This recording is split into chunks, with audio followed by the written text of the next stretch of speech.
Welcome back to Techie Blossom, where we break down tech concepts step at a time. In our previous videos, we covered EQ and NEQ filters in Supabase, which are great for matching or excluding specific values. Today, we are diving into range filters: GT greater than, GTE greater than or equal to, LT less than, and LTE less than or equal to. These filters are perfect for handling numeric ranges, and I will show you how I use them in my app FUT Maidaan to filter players by their ratings. We will also look at examples from e-commerce, subscription applications, and movie databases. Let's jump right in. Range filters in Supabase allow you to query data based on numerical comparisons. These filters include, as I said, greater than or equal to, less than, and less than or equal to.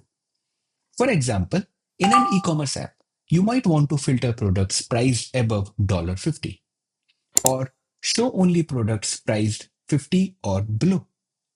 In the first example, I use greater than, I pass in the column name and then I put the value. Then in the second example, I used LTE, less than or equal to, and pass in the column name and the value. These filters are incredibly versatile for handling any numerical data. Now, let's look at a real-world example from FUT Maidaan.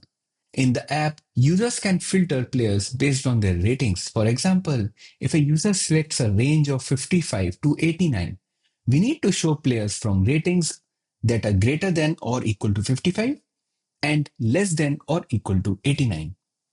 Here's how you would implement this using Supabase filters.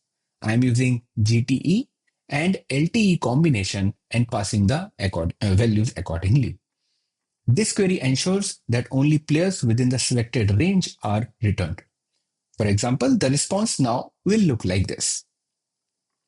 If no players fall within the range, the result will simply be an empty array. Range filters are incredibly versatile and can be applied across many use cases. Here are a few more examples. Let's say you want to allow users to filter products within a specific price range. For example, products priced between $20 and $100. So again, you will use GTE and LTE combination. This is a common use case in e-commerce applications for creating dynamic filters.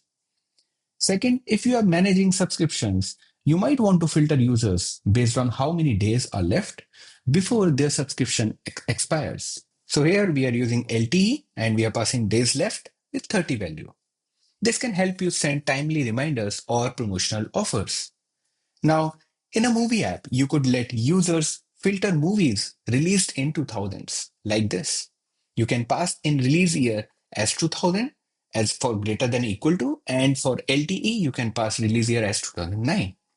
Now, these examples show how range filters can be adapted to different domains to enhance their user experiences. Now, before we wrap up, there are a few tips to keep in mind when working with range filters.